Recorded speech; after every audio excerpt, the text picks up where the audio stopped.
네, 녹화를 시작했습니다. 네, 지금부터 오션 412회 세미나 중국 해양 쓰레기 거버넌스 정책의 진화, 검토, 성과 및 전망이라는 논문을 보도록 하겠습니다. 본문을 먼저 이렇게 보시면 마린 폴루션 블레틴 올해 최신호에 실린 논문이고요. 중국 과학자 2명이 공동으로 썼네요.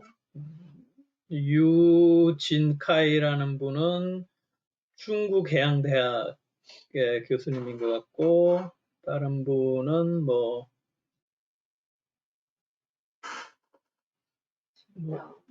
있습니다. 마린 디벨롭먼트 스터디 인스티튜트에 소속되어 있는 분이네요.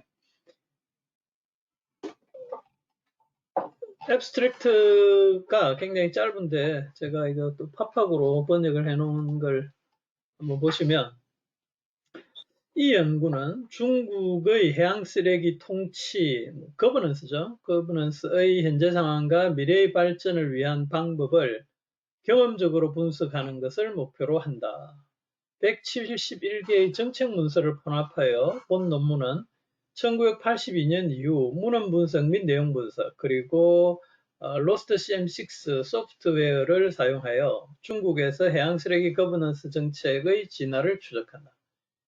이러한 정책은 3단계로 나눌 수 있다. 초기 설정 단계, 고속 개발 단계, 종합 개발 단계가 그것이다.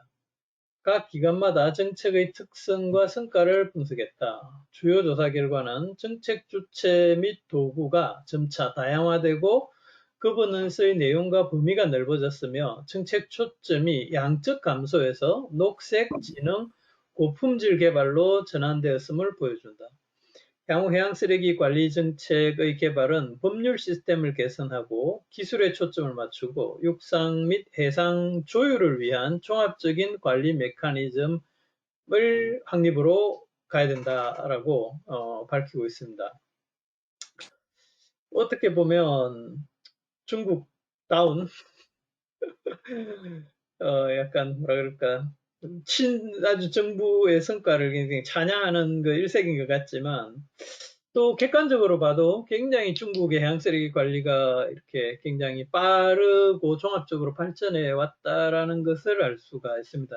논문 내용을 보시면. 네. 그래서 논문으로 돌아가 가지고 표와 그림을 먼저 보겠습니다.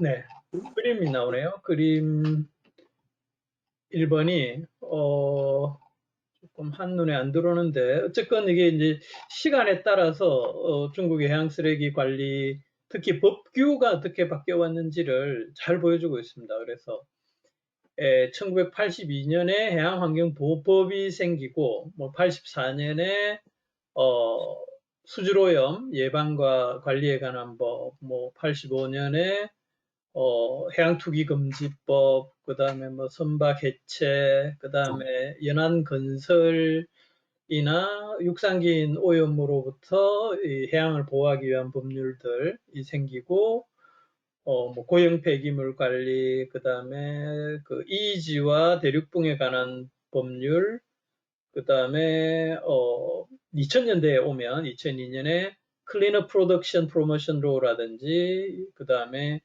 Environmental Impact Assessment 법도 이렇게 생기게 되죠. 그 다음에 2005년에 베셀이나 인랜드 워터, 베셀 인듀스드 인랜드 워터 인바이러먼트 보호에 대한 조항도 생기고, 2008년에 오면 서큘러 이코노미에 대한 법도 생기고요.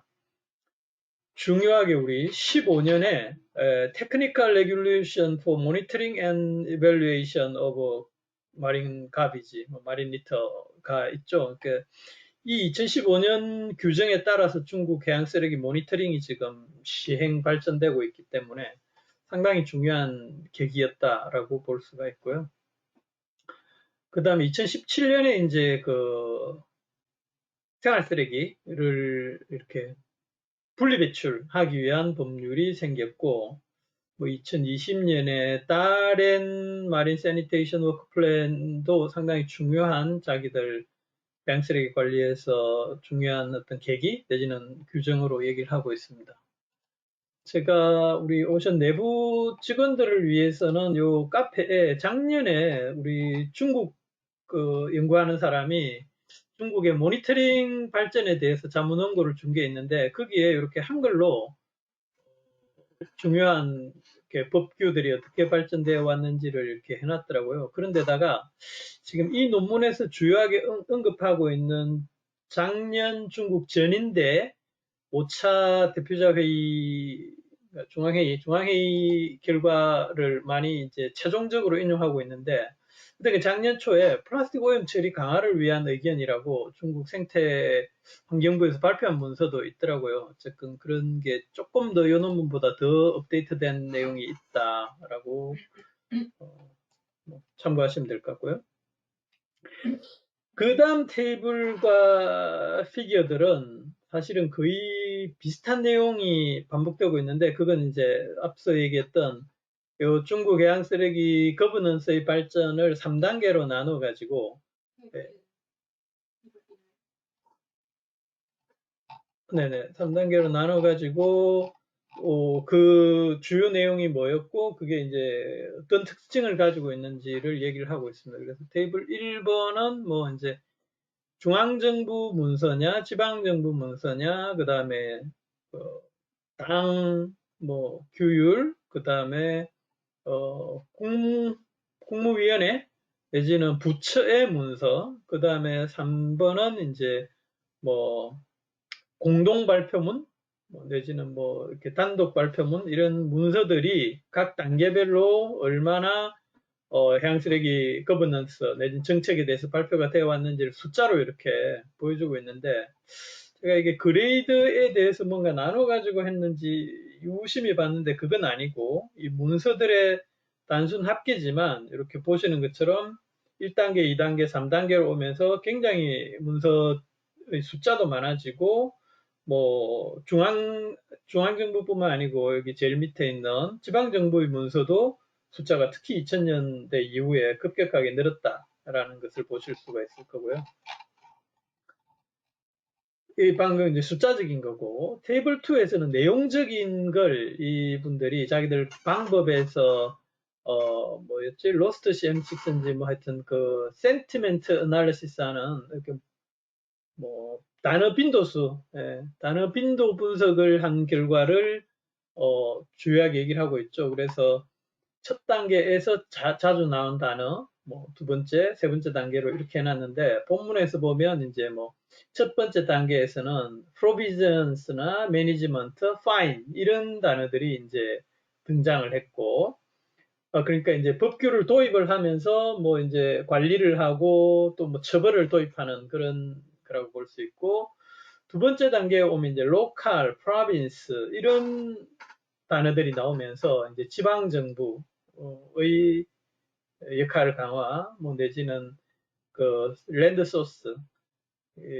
발생원에서의 관리 이런 것들을 강조하기 시작했다라고 할 수 있고 세 번째 단계에서는 이제 보시는 것처럼 에콜로지라든지 스탠다드라든지 그다음에 엔터프라이즈 기업의 참여와 역할을 강조하게 됐고 또 우리가 중요하게 봐야 될 거는 이밸류에이션이나 모니터링도 상당히 많은 이렇게 빈도를 나타내면서 출연을 하게 됐다. 그래서 중국 해양 쓰레기 어떤 발전 단계 3단계에서는 이런 생태나 기업 참여 그리고 중요하게 이밸류에이션과 모니터링을 굉장히 중요하게 추진하고 있다라는 것을 이해를 할 수 있습니다.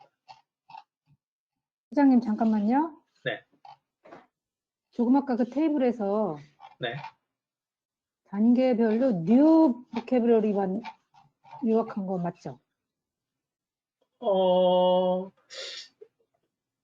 저기 테이블 8번 New Emerging Keywords Related Marine Leader Governance Policy라고 나오잖아요. 네. 그리고 보면 월드 프리퀀시에 네. 겹치는 단어가 없어서 그러면 이 표를 볼 때 이 initial establishment stage하고 rapid development stage, 그다음에 comprehensive development stage. 이 각 스테이지에서 이게 전에 첫 번째 단계, 첫 번째 나왔던 단계 나왔던 단어들이 두 번째도 나올 수 있고, 이 위에 첫 번째, 두 번째 단계에서 나왔던 단어들도 세 번째 나올 수 있는 건데, 여기서는 새로 나온 단어들을 뽑았다 이렇게 나와서 네. 이 점이 좀 유념해서 봐야 될 게, 앞에 첫 번째, 두 번째 나왔던 단어들도 분명히 세 번째 문서들에서도 많이 나올 거 아니에요? policy 문서에 대해서도 그렇게 이해해도 상관없죠? 질문 들어왔어요 벌써? 아니, 이 표를 지금 봐서 제가 지금 질문 드렸어요. 네. 어쨌건 이게 단어 분석에 대해서 뭐 제가 조금 얘기할 게 있지만 어쨌건 이건 말씀하신 그런 취지로 분석한 거다 이렇게 보면 될 것 같습니다. 네.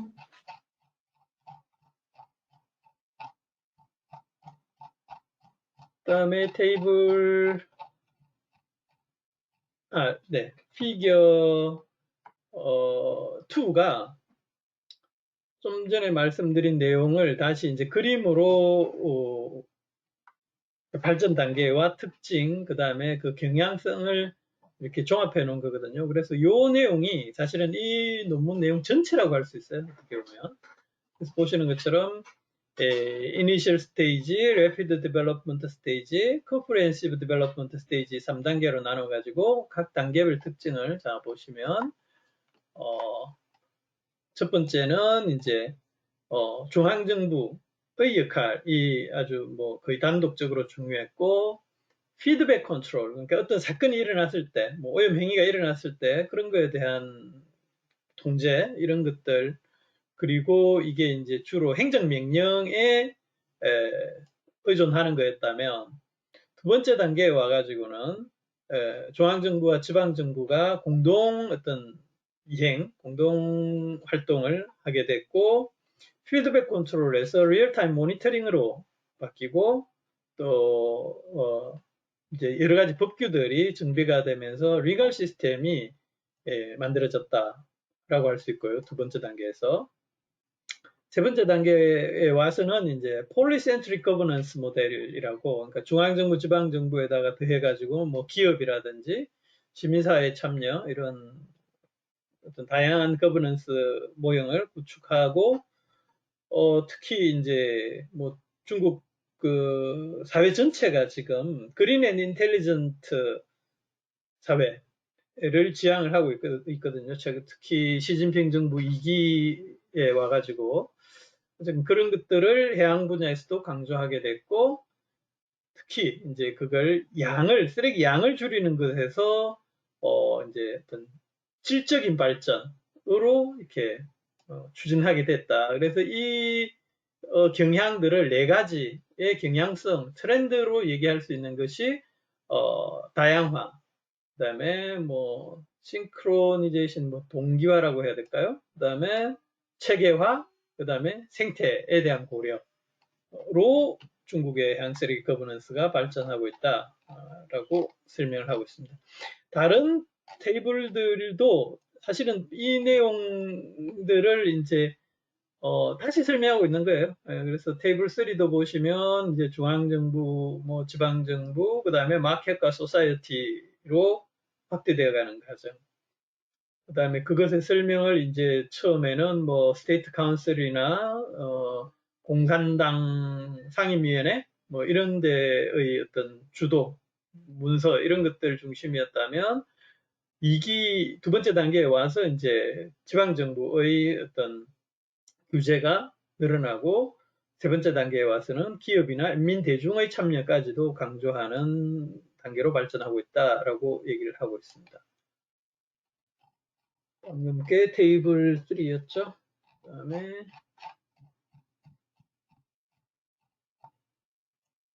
테이블 4도 뭐 아까 그 봤던 우리 뭐 단어 빈도 분석이나 이렇게 특별히 다르진 않은데, 그걸 이제 매니지먼트 툴의 측면에서 첫 단계에서는 파인이나 폴루션 차지였다면, 두 번째에서는 리갈민으로서 이제 로우라든지 프로세큐션이 강조되고, 3단계에 와서는 이제 펀드라든지 subsidy라는 파이낸셜 툴들이 도입돼 가지고 쉽게 말해서 그전에는 이제 규제를 많이 하는 쪽이었다면 3단계에 와서는 어떤 이니셔티브 내지는 지원, 프로모션 이런 것들을 강조하고 있다라고 할 수가 있을 거고요.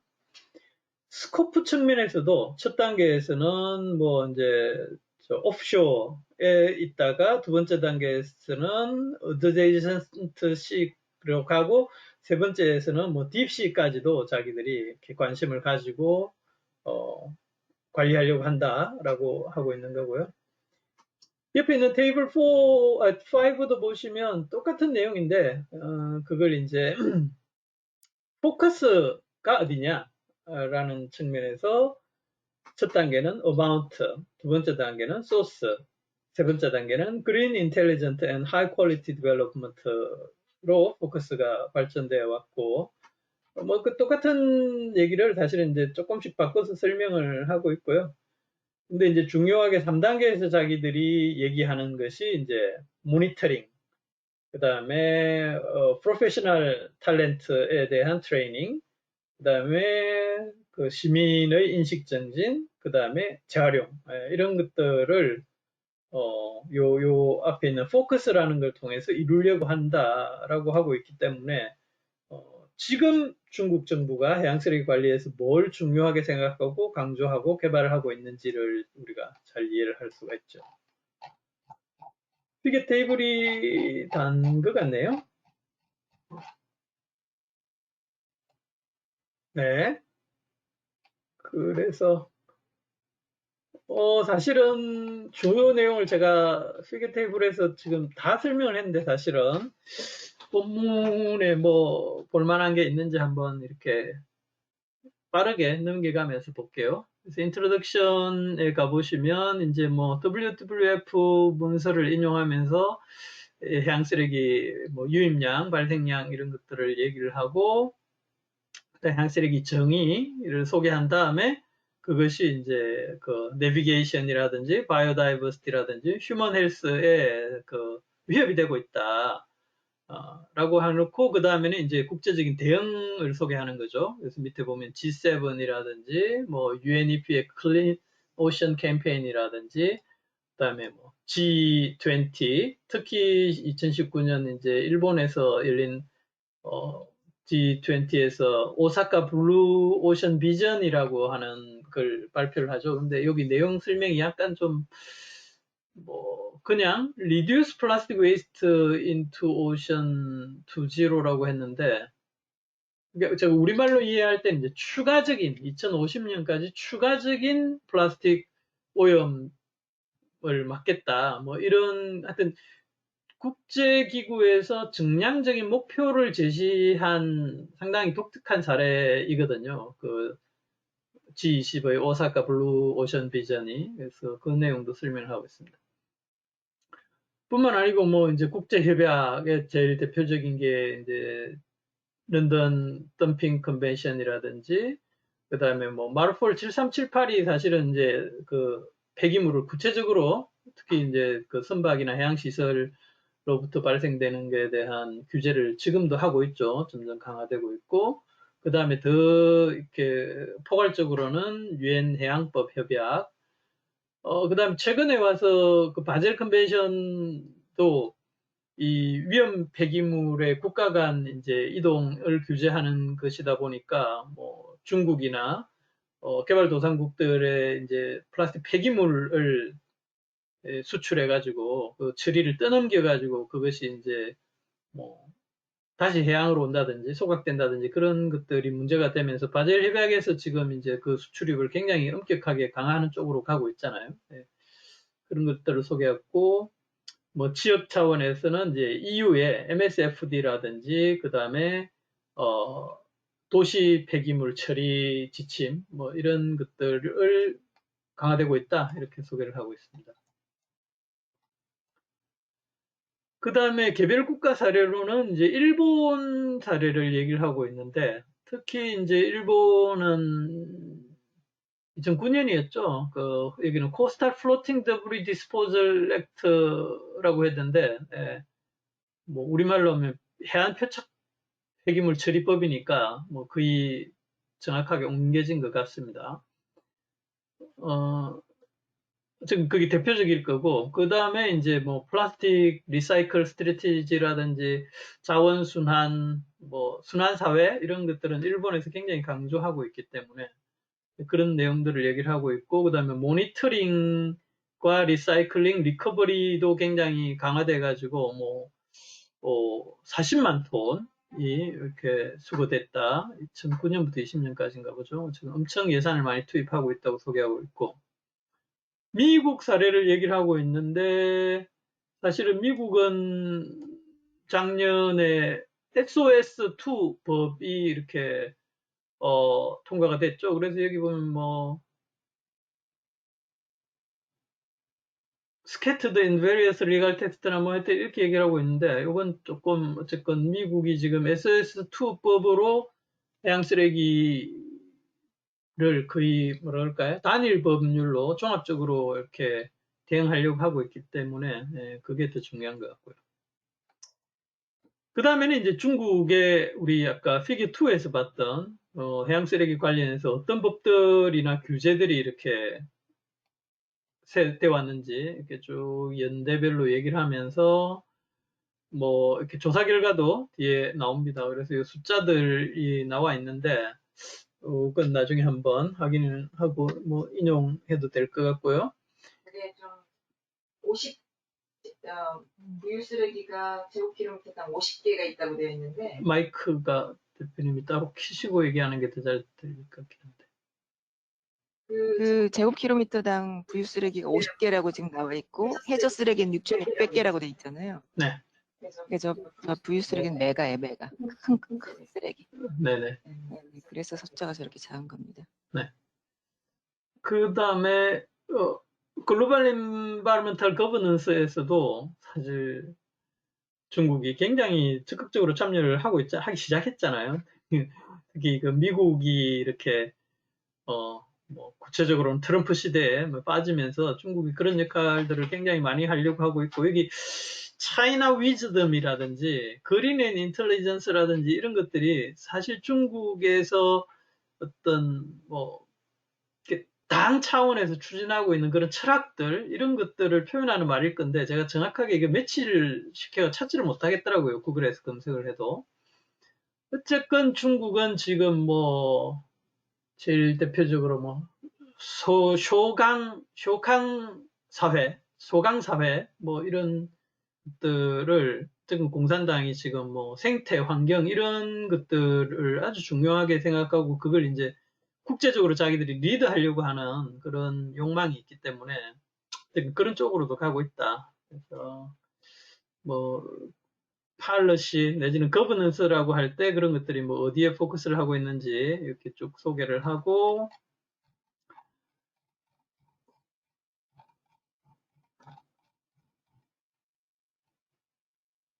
네, 그 다음에 이제 뭐 자기들 연구 결과를 통해 가지고 뭐 미래 발전 방향 이런 것까지도 제시하는 건데, 거기에는 이제 주변 국가의 협력 뭐 그런 것들도 얘기를 하고 있고요. 그래서 자기들이 또 이렇게 방법론 자체도 컨텐트 어널리시스의 뭐 하이 프리퀀시 키워드 어널리시스 같은 걸 통해 가지고 뭐 방법론도 약간 좀 제시를 하고 있는 걸로 말을 하고 있습니다. 스론에 대해서 혹시 궁금하시거나 뭐 얘기하실 거 있나요? 그냥 마이크 키시고 말씀해. 그냥 이제 국가 각각 뭐 일본이나 미국 사례를 들었는데 한국 사례는 왜 빠졌는지 좀 그게 궁금해요. 미국 사례를 조금 평가절하한 느낌입니다. 네. 하여튼 그 부분을 읽는데 저도 기분이 좀 묘했어요. 네, 뭐 넘어가고요. 자, 방법론으로 가가지고. 한국의 사례가 훨씬 더 많고 발전된 것들인데 일본에 딱 들어서 얘기하는 게 저도 의도적인 것 같은 생각이 좀 그런 때문에. 네. 앞으로는 한국 사례를 국제적으로 많이 인용을 하지 않을까 싶고요. 자, 방법론으로 넘어가가지고 데이터 컬렉션은 이제 뭐 있지? 법 규정, 그다음에 뭐 당 규제, 뭐 인민위원회나 뭐 하여튼 그런 문서들, 5가지 종류의 문서들을 적용을 했고, 그건 뭐 센트럴과 로컬 레벨, 그다음에 여러 부서들을 얘기를 하고 있고요. 그러니까 논문에서 담당 부서에 대해서는 별로 얘기를 안 하고 있어가지고 제가 그게 조금 아쉬웠는데, 그 부분은 아까 말씀드린 중국 그 모니터링 발전 그 문서를 보시면 될 것 같고요. 그 다음에 뭐 팔리시 도큐먼트에는 이제 뭐 퀀티티 모니터링, 이미션 컨트롤, 리사이클 뭐 이런 것들을 그걸 하고 있고, 그 다음에 뭐 북경대학 그 법정보센터, 법정보 웹사이트, 뭐 하여튼 웹사이트 같은 걸 해가지고 171개의 도큐멘트를 확보해서 이 분석 대상에 썼다라고 하고, 퀀티테이티브와 퀄리테이티브리 다 분석을 했는데, 컨텐츠 애널리시스는 이제 뭐 키워드 프리퀀시, 요 로스트 CM6를 제가 찾아봤는데 중국에서만 쓰는 것 같더라고요. 그래서 어쨌든 단어 빈도 분석을 그 중국어에 최적화시켜가지고 할 만한 그런 프로그램인 것 같고요.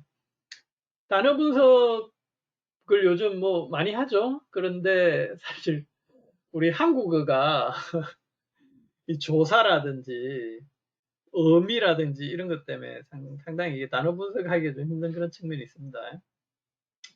넘어가가지고 뭐 우리가 이게 3단계로 나누고 있다는 걸 앞에 요약문이나 피겨 테이블을 통해서 확인했잖아요. 그걸 어떻게 나눴는지 이렇게 뭐 82년에 해양환경보호법 이렇게 하고 있습니다. 뭐 그 분석할 때 미닝리스 키워드를 없애는 거, 그러니까 우리가 우리말 할 때도 그게 제일 좀 복잡하고 힘든 과정이기도 하죠. 그렇게 해가지고 18, 20, 25개의 여기는 그냥 하이 프리퀀시 키워드라고 했지만 저기 표에는 newly emerging한 새롭게 등장한 주요 단어들로, 그러니까 약간 주관성을 배제할 수가 없어요. 그 단어 분석에서 그렇게 했다라고 합니다. 방법론에 대해서 궁금하시거나 말씀하실 거 있나요? 2.2 리서치에서 리서치에서 첫 번째 줄에 보면 네. 거기 보면은 이 이 연구가 연구가 두 두 가지의 방법을 썼다고 되어 있어요. 위에 보면 리터러처 애널리시스하고 컨텐트 애널리시스. Muted. 소장님은 지금 컨텐트 애널리시스를 설명을 하신 거고, 키워드 Unmuted. 리터러처 애널리시스라고 자기들이 언급하고 있는 이 방법론은 그 문서를 수집하고 그걸 Muted. 한 건데, 여기서는 그 분류를 시간에 따라서만 한 것 같아요. 그러니까 약간 물론 중앙정부에서 얻었냐, 지방정부에서 얻었냐 이렇게 분류를 하거나, 시간의 흐름에 따라서 언제 문서가 발표가 됐는지에 따라서 이렇게 뭐 이런 식으로 하는 걸 리터러처 애널리시스라고 이 사람들이 언급을 합니다. Unmuted. 네. 자, 이제 결과로 가볼까요? 근데 요거는 말씀드린 대로 다 피겨 테이블에 중요하게 나온 것 같고, 그 이제 첫 번째 쭉 그 단계들을 얘기를 하면서 제가 작년에 열렸던 19차 전인대 5차 총회 결과를 자기들이 New Era of Green and Intelligent라고 했는데, 이걸 우리말로는 정확하게 뭐라고 해야 될지 모르겠지만 어쨌건 중국 정부가 지금 뭐 생태 환경 사회 이런 것들을 뭐 거의 국정 과제로 이렇게 추진하고 있기 때문에 상당히 강조하고 있다. 그 측면에서도 해양 쓰레기 부분도 이렇게 접근하고 있다라는 걸 알 수가 있고요. 다른 부분은 다 피겨 테이블에 나온 거예요. 뭐 모니터링이라든지 부유 쓰레기 제거, 재활용 이런 것들도 다 나왔었고, 방금 대표님이 말씀하셨지만, 이제, 리트러처 리뷰 어널리시스를 어느 식으로 했는지, 뭐, 이제, 카테고리를 나누고, 뭐, 시간이나 문서의 발행 주체, 뭐, 이런 것들로 쭉 이렇게 했던 거, 그 다음에 어떤 단어가 각 시기별로 많이 나오는지, 이런 것들 하고 있고요. 또, 중요하게, 우리가 모니터링하고도 관계가 되지만, 여기는, China Environmental Quality Bulletin이라고 하는 중국의 환경 통계 내지는 모니터링 결과를 수록하는 그 연보가 이렇게 매년 발간되기 시작하면서 거기에 이제 해양 쓰레기가 실리고 있거든요. 그렇기 때문에 상당히 이제 자기들은 해양 쓰레기 모니터링 자체를 중요한 어떤 국가의 책무 이런 걸로 하고 있다라고 할 수가 있고요. 뭐 그 다음에는 다 나왔던 얘기인 것 같습니다. 보시는 것처럼 2단계에 와서 뭐 place, local, province 이런 것들이 등장했다는 거, 산업화에 대한 대응이다라고 할 수 있고, 피드백에서 리얼타임 모니터링으로, 뭐 그다음에 슈퍼비전이나 프리벤션, 컴프리헨시브 모니터링 시스템이 이제 2단계에 등장을 한 거죠. 그랬다가 이제 3단계에서는 굉장히 중요하게 강조되는 그런 추세를 알 수가 있고요.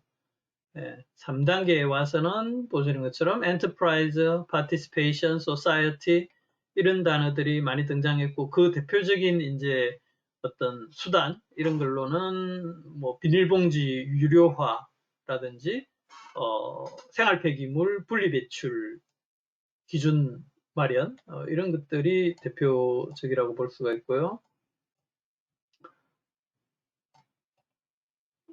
그러다 보니까 뭐 그린과 인텔리전트 이런 것도 뭐 조금 더 이제 중국 공산당의 입장을 이렇게 파볼 필요가 있는데 어쨌건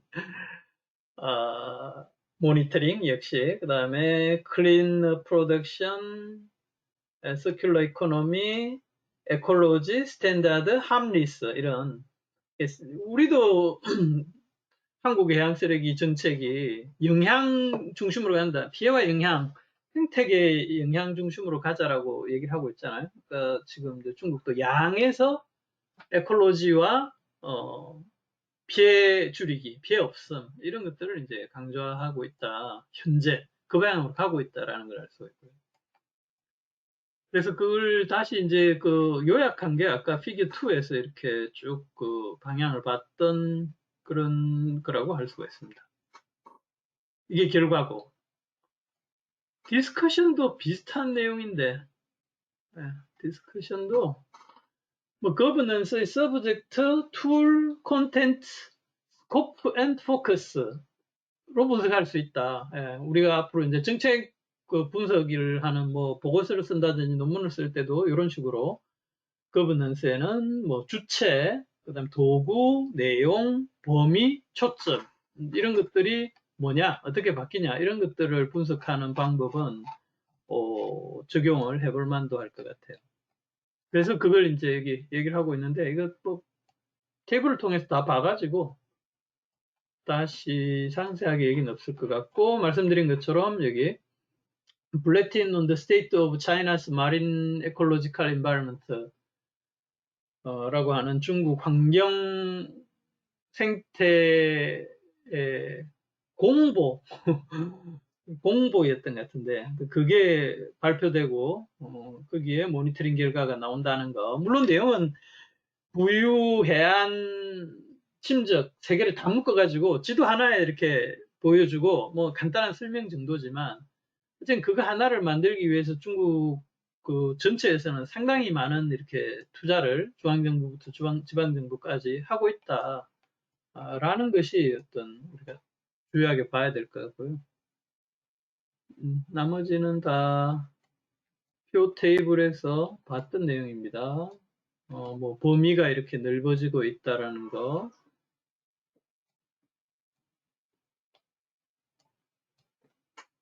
이건 조금 웃기는데 딥시 가비지라고 이게 아마 중국이 그 심해 잠수정을 넣어가지고 그 해저 탐사하는 세계 신기록을 세우려고 했는데 그 몇 시간 전에 미국이 그걸 스틸 썬더를 해버렸을 거예요. 그래서 중국이 세계 신기록을 못 세웠을 거거든요. 근데 그걸 할 때 아마 이게 쓰레기 조사하는 뭔가를 했는가 봐요. 저는 그렇게 예상이 되는데 그걸 가지고 자기들이 이제 심해까지도 뭐 해양 쓰레기 국제적인 글로벌한 차원에서 뭘 하는 것 같이 얘기를 하지만 그건 약간 조금 약간 오버 같고 그렇지만 어쨌든 중국은 지금 그린 로 카본 서큘러 디벨롭먼트를 아주 국가적인 그 책무로 추진하고 있다라는 거, 뭐 뒤에도 로우 에너지 컨섬션과 로우 이미션으로 가고 있다라고 설명하고 있습니다.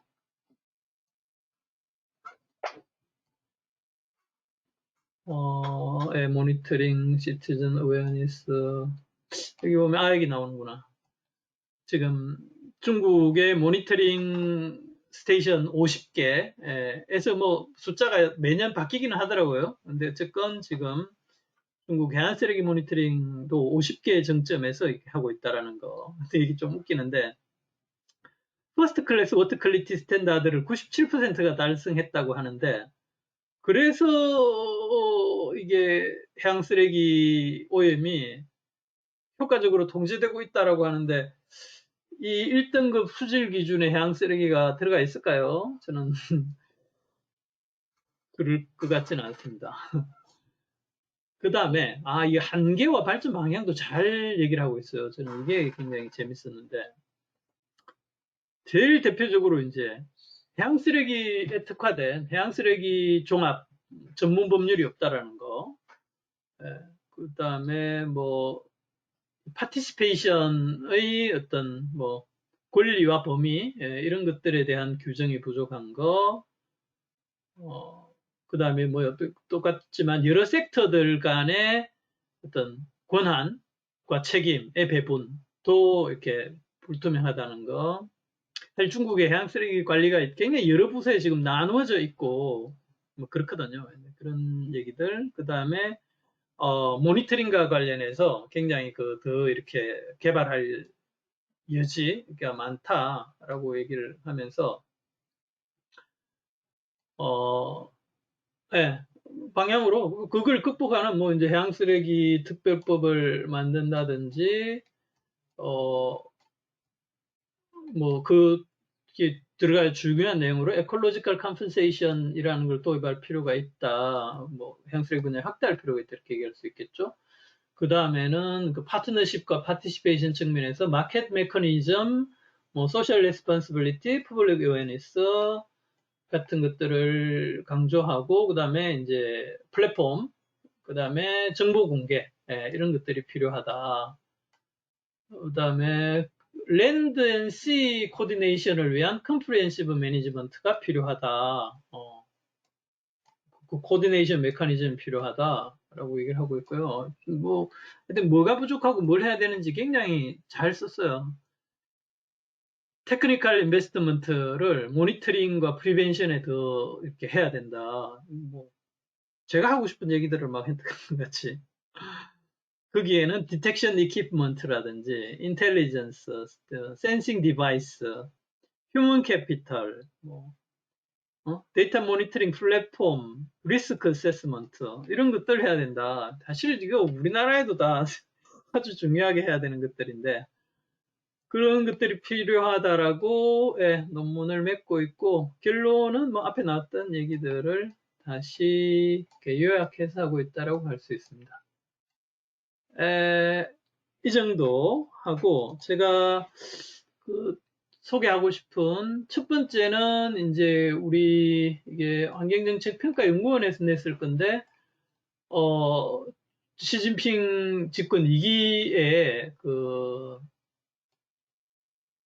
내용을 특히 환경생태 측면에서 이렇게 분석해 놓은 게 있더라고요. 네, 이것도 참고하시면 좋을 것 같고 또 작년 요 논문에서 얘기하고 있는 작년 19차 전인데 5차 전체 회의 그 기에 그 앞에 그 플라스틱 오염에 관한 의견이 있었잖아요. 근데 전인대 대표인 그 바이오기술대학 교수가 해양 미세 플라스틱 오염 방제에 관한 대책 건의라는 걸 이 전인대에서 발표를 했더라고요. 예, 이런 것도 이게 이제 KMI의 중국 센터에서 낸 거거든요.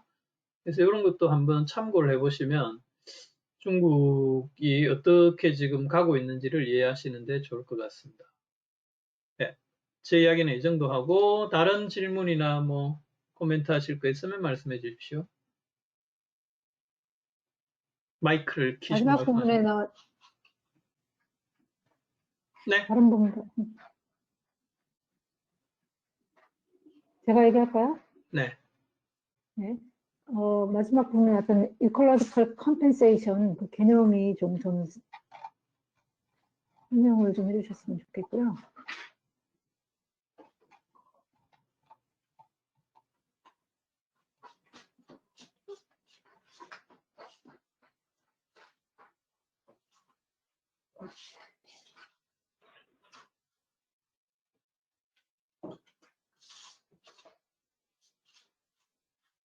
이코노미컬 컴pen세이션. 이거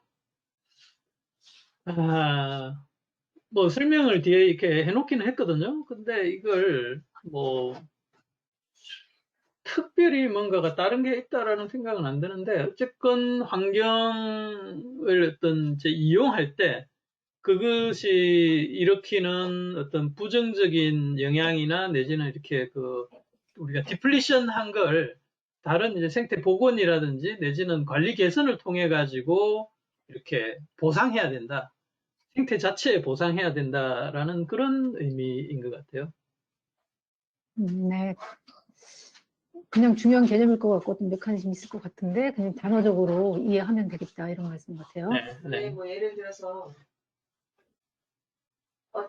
예를 들어서 어떤 생태계를 생태계를 훼손할 수밖에 없는 그런 상황이 벌어지면 뭐 인공으로 뭔가 생태계 조성 사업을 한다던가 하는 식으로 보상하는 거 그런 개념입니다. 네. 전체적으로 봤을 때는 유지되게. 질문이 하나 있는데요. 네. 네, 일단 저는 이 논문을 좀 올려놓으신 거를, 오션 카페에 올려놓으신 거를 좀 읽어보고, 상당히 좀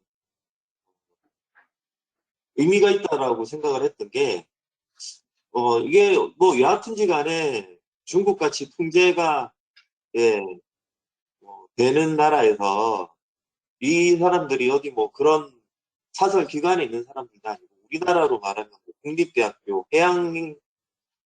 네, 그런데 있는 전문 연구자들이 공식적으로 자기들 나라에서 해왔던 정책의 장단점 그리고 앞으로 어떻게 나갈 건지 하는 것들을 얘기를 한 거잖아요.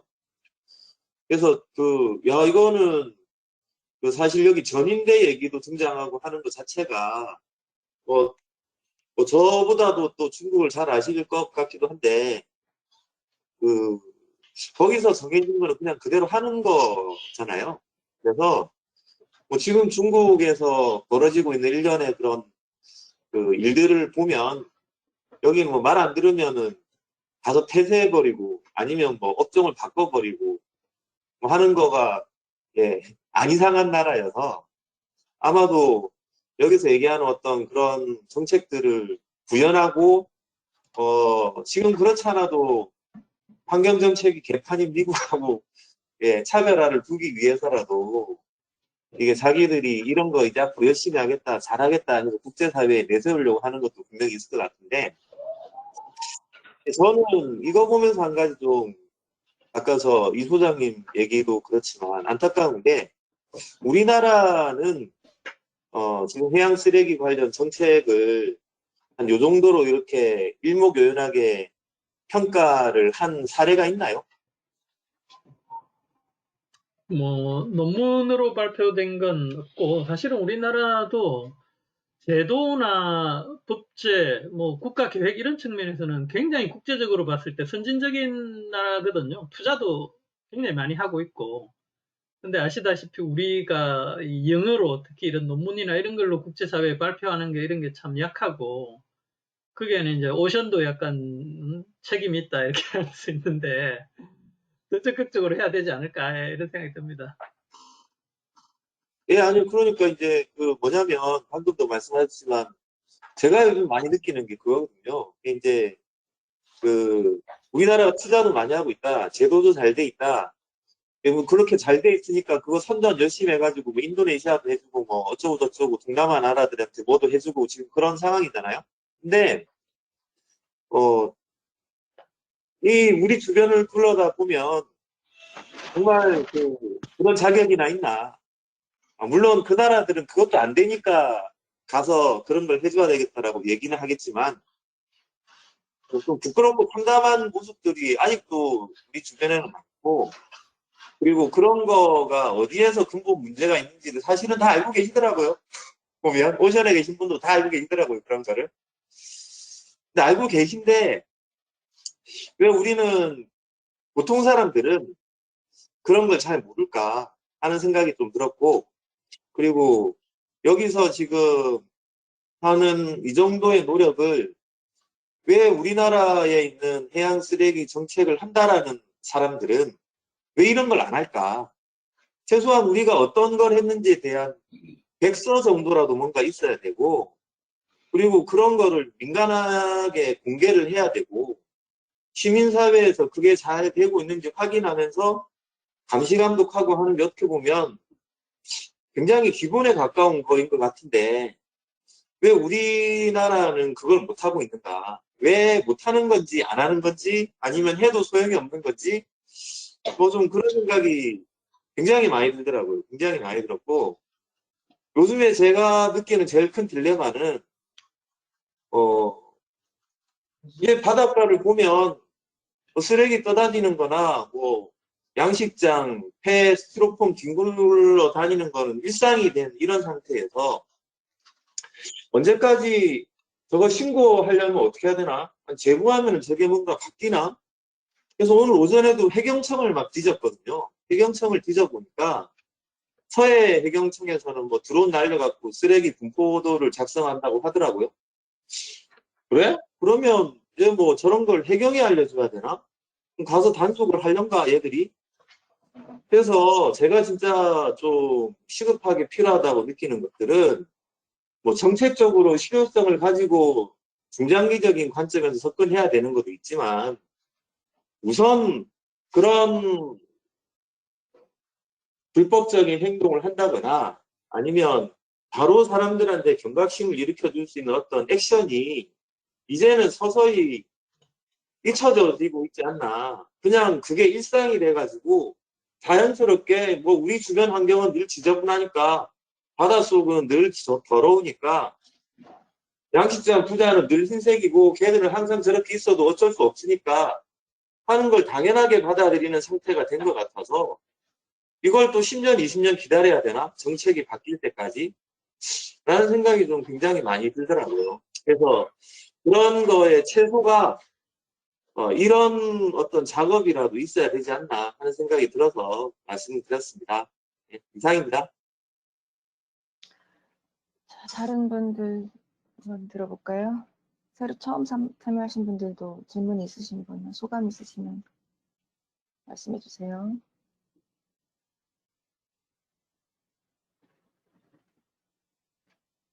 없으시면 제가 코멘트 하겠습니다. 이 논문에서 모니터링이라는 용어가 자꾸 나왔는데, 그 모니터링은 이제 정책이 제대로 이행이 되고 있는지를 평가하는 그런 의미의 모니터링이라는 용어와 해양 쓰레기의 분포나 농도를 측정하는 그런 모니터링 두 가지 의미가 같이 쓰이고 있어서 그걸 좀 구분해서 이해할 필요가 있고요. 두 번째는 이게 지금 법률이라던가 그 제도의 어떤 이름을 영어로 바꾸는 거다 보니까 그리고 이 법 체계가 법률이 있고 시행령이 있고 시행규칙이 있고 뭐 이런 체계로 가는 건지 뭐 당 차원의 그 규정 이런 것들의 그 레벨이 어느 정도인지 잘 그런 게 이해가 안 돼서 좀 어려운 것 같아요. 그런 부분을 파악하는 부분이 어려운 것 같고요.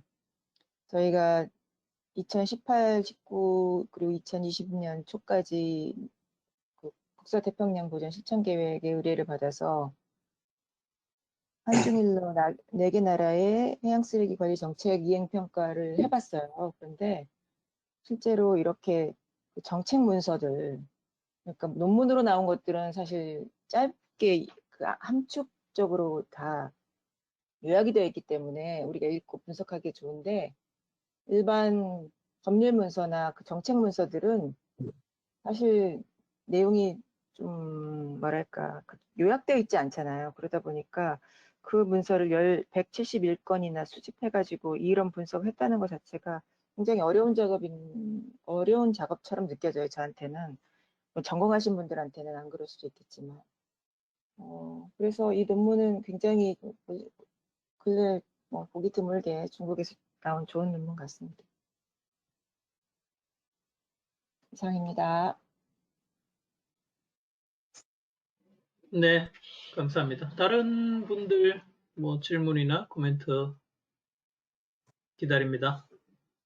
네, 저는 다른 건 잘 모르겠고 모니터링에 대해서만 그 느낌이 역시 논문 전체적으로 좀 과대평가한 면이 본인들의 정책을 중국 사람이 썼으니까요.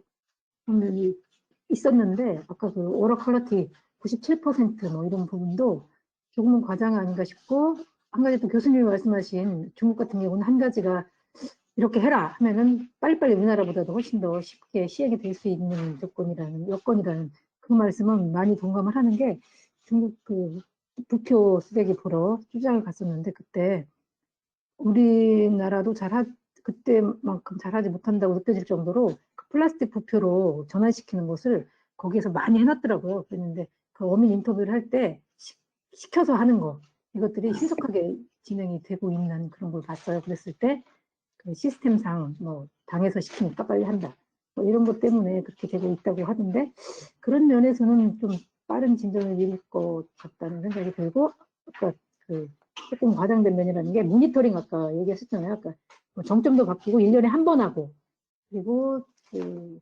공개되는 부분도 저희가 다른 사람을 이렇게 부탁해서 그분이 찾는데도 굉장히 애를 먹었고 할 만큼 공개가 돼 있지 않고, 이런 면을 볼 때는 이 논문이 좀 2기에 모니터링을 언급하고 있고 3기에는 다른 면에 다른 모니터링에 있어서 테크놀로지 발전 이런 걸로 넘어갔던데, 지금 오히려 2기에서 언급하는 거 3기에 언급해야 되는 거라지 않을까라는 느낌이 들어서 조금은 좀 평가가 좀 더 앞선 것 같은 느낌이 들었습니다. 네, 감사합니다. 분명히 그런 측면이 있죠. 그렇지만 이게 큰 흐름 자체도 중요하고, 그 다음에 이런 식으로 이제 체계적으로 그걸 정리해가지고 제시했다라는 것 자체가 상당히 의미가 있는 것 같고요. 네. 다른. 그 회장님, 아까 말씀하신 뒷부분에 우리도 하고 싶은 일이고 앞으로 이렇게 발전해야 되겠다 이렇게 정리해 놓은 부분은 저는 굉장히 인상 깊었어요. 네.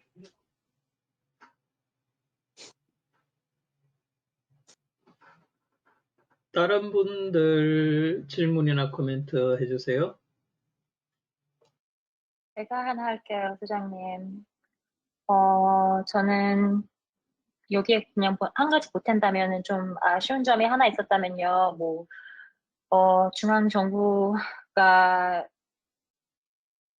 발표한 그런 정책들을 보는 게 이 논문 그러니까 그거가 대부분이었다는 건 알겠는데, 초창기 설립 단계였던 1982년부터 1989년에서 그 중앙정부가 해양쓰레기 관리 제도를 내놓았지만 경제개발 이런 걸 우선순위로 두면서 지자체 해양쓰레기 관리가 잘 안 되었지만, 상해 같은 해안 도시들이 자기들만의 해양쓰레기 정책을 수립했다고 나오잖아요. 근데 이런 지자체의 움직임이 중국 정부의 전체적인 해양쓰레기 정책 수립에 있어서 어떤 영향을 미쳤는지 좀 짤막하게라도 썼으면 조금 더 좋았을 것 같아요. 너무 그런 local government의 영향이 어느 정도였는지에 대해서 좀 너무 없는 것 같아서 전반적으로 그게 조금 아쉽네요.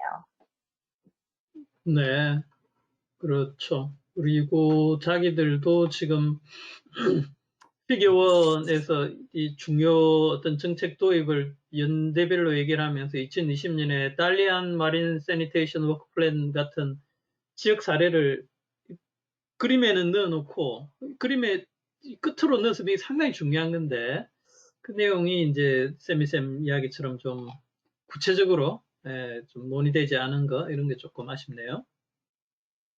좋은 지적인 것 같습니다.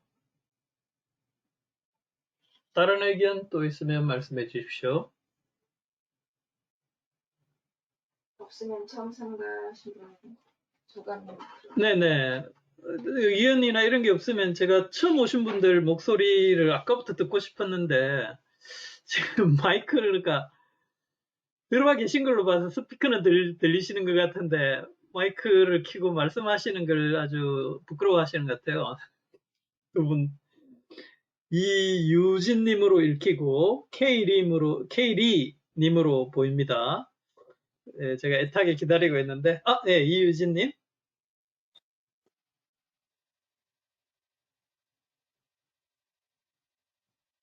안타깝네요. 마이크를 켰었는데 아직 소리가 안 들리고 있습니다.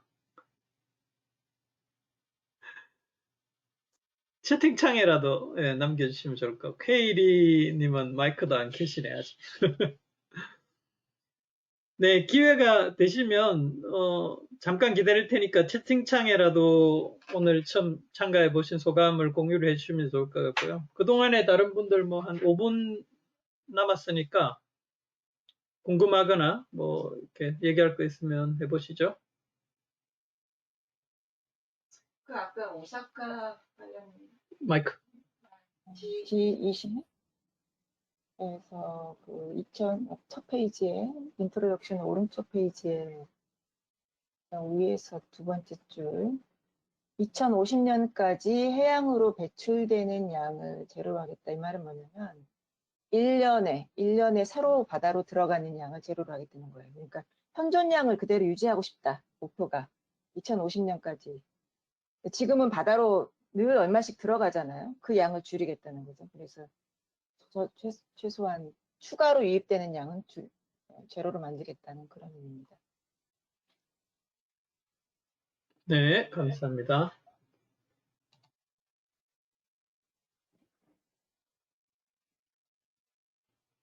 네, 우리나라도 뭐 저런 정도 수준의 해양 쓰레기 관리 목표가 이렇게 있는 거죠. 뭐 그냥 제가 그냥 알기로는 아까 말씀드린 뭐 부자 뭐 이런 것들은 빠른 시간 안에 뭔가 교체가 된다라고 하는 것 같은데 그런 목표 시점이 대략 어떻게 나와 있는 게 있나요?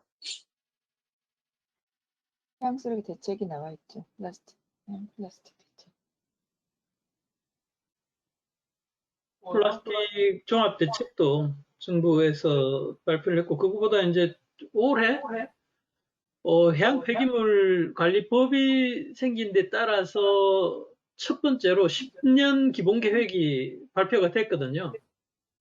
거기 네. 보면 뭐 정량적으로 그게 아마 현존량일 건데 2030년까지 뭐 절반으로 줄이겠다 뭐 이런 목표가 있기는 합니다. 네. 그래서 한 가지 제안인데요. 좀 그런 거를 사실 그런 보고서를 저희가 일부러 찾아가지고 보고하려면은 찾는 것도 쉽지가 않더라고요. 그래서 그냥 오션에서 한번 그런 계획이나 아니면 앞으로 수행하게 될 정부의 방향, 정책 이런 것들에 대해서 한번 좀 정리를 해주시면 어떨까 하는 생각이 듭니다. 이제 처음 듣는 사람들도 있고 저도 뭐 여기 세미나 들어와서 가끔 들어와서 알려주시는 것들 정보를 확인을 하고 있긴 하지만 주로 이제 외국 사례들을 많이 보여주시니까 우리 국내 정책 동향이라든가 앞으로 방향이라든가 이런 것들에 대해서는 그냥 진짜 찾아봐야 되더라고요. 그래서 그걸 어떻게 좀 정리를 해주시면 어떨까 하는 생각이 듭니다. 교수님, 걱정하지 마세요. 저희 금요일 날 공부를 하기로 한 목적이 바로 그거예요. 저희 그 커리큘럼 중에 동양 연구가 있고 발표하는 게 있고 국제 기구 저희 많이 많이 아, 이제 하시나요? 그러면? 나우카까지 다 네. 몇 개월에 걸쳐서 다 아웃이 네. 될 거예요. 꼭 금요일에 아. 오세요. 금요일 날 오전에요? 네. 네, 알겠습니다. 오전에. 저도 일주일에 사실 2번 뺐네요, 그러면. 새로운 것, 네. 새로 대책이 발표되는 거 이런 것들 몇 번 네네. 들어서 정리가 안 되거든요. 그래서 그런 그렇죠, 것들도 그렇죠. 한번 다 정리를 해보자 하는 의미로 저희가 금요일 공부를 하거든요. 아, 네, 좋은 것 같습니다.